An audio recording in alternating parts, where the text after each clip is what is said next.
Good morning folks, 21st Century Caveman here. Hope everybody's well, hope everybody's happy. I've got the door closing in on me here. Just a very quick video this morning, just to have a very quick chat with you about doing your own stuff, typical DIY stuff. And I just wanted to show you some cabinets which me and Tina made about 7 years ago. So we just basically used a sheet of plywood which we got from B&Q. We cut it down on a couple of trestles. We had the most basic tools, but we had the enthusiasm and the motivation to do it, and also the desire to save as much money as possible. So after this little clip here, I should just show you some old photos and a small amount of video footage which we took at the time. This is before I did my YouTube channel, and this really is shortly after we decided to get into the DIY thing and try and do more stuff for ourselves, to try and save money, be more self-sufficient and to be more independent, okay? So we made these cabinets 7 years ago. The cost was less than 50 quid. They're made of plywood, so they're absolutely solid. But anyway, let me just show you. So here's the first one.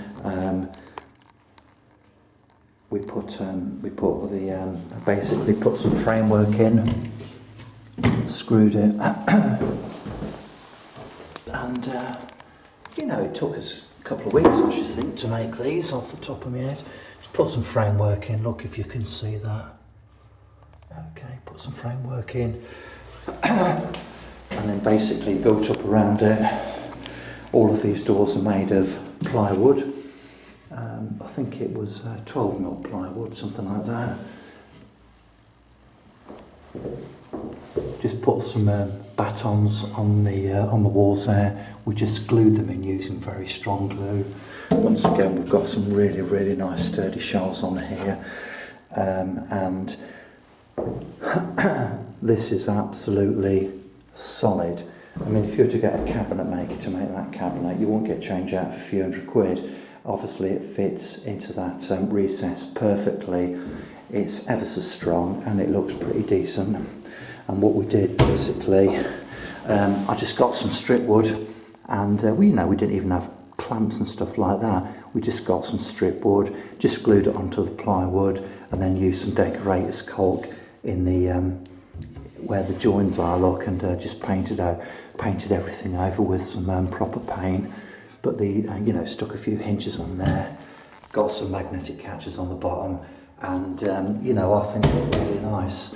They close nice and firmly, and once again, they, despite the fact that it was a DIY effort, and the only cost was the materials, which was very, very inexpensive. They're really strong. I think they look absolutely lovely, and also they're in keeping with the house. We've got another cabinet over here, look, which houses the electric meter. So once again, we made it in exactly the same way. Now the handles, incidentally, are proper brass handles, and actually in a previous property I owned, I just took the handles off some old wardrobes, some old fitted wardrobes, and just stuck them in a bag and decided to use them at some point in the future. So that situation arose, and we just used them on these cabinets here, and still got a few left over actually. So they're really nice. They come up nice with a little bit of brass. So there we go, look, a little cabinet which cost absolutely peanuts to make, but it's completely fit for purpose, and I think it looks fantastic. Over here we have another unit which me and Tina made. But like I say, we didn't have any fancy tools or anything like that. We basically just had a handsaw, a wooden block with some sandpaper, a mastic gun and some glue, and that was really about it. It was and a drill, of course. It was very basic stuff. So we wanted something which would fit in that recess perfectly and hide the gas meter in there. We decided to go for the shaker effect, and I think look absolutely fantastic. I think we did a really good job of this. But anyway, this is what we decided to do with this one here. So basically this just slides into place, just to keep the thing from sliding around. Just put some batons on the inside there, look.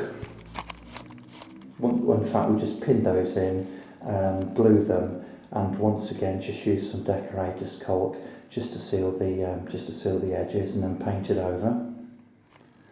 Okay, you can see some of the framework at the back there. These are the side bits are held on by magnetic catches.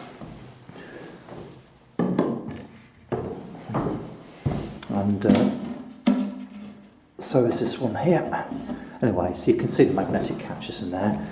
But look, you know, that's framework. Like I say, I mean, I'm not a professional joiner or carpenter, but if you have some basic knowledge, some basic skills, and you're prepared to have a go, then, you know, you can achieve what you want to.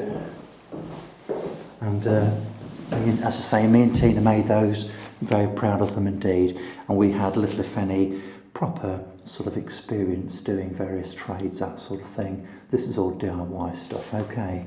And for less than 50 quid, it just shows you what you can do if you put your mind to it and you're prepared to have a go. You don't need to be an expert. You know, forget all the people out there who might criticise you or, you know, make detrimental comments about your endeavours. Forget those people there. It's not about them, it's about you, what you can achieve. And I'll tell you what, as I say, these are made of solid plywood. I think look absolutely fantastic. And, you know, we did it for absolute peanuts. So there we go, just a little quick video today, which I hope you appreciate. As I say, I'll follow up with some pictures and a little bit of video footage we took at the time. And, you know, hopefully it will give somebody some inspiration to have a go at doing something like that. And, you know, just be confident, have a go, just think about what you're going to do beforehand, you know, have a little bit of a plan, try and work it out in your head, write down some ideas and just get stuck in and have a go. Because the finished result could save you a hell of a lot of money and be very rewarding, not only financially but in terms of it building up your confidence levels and basically hopefully inspire you to do more. At the end of the day, save yourself some cash and build on your expertise. Thanks for watching. Bye bye.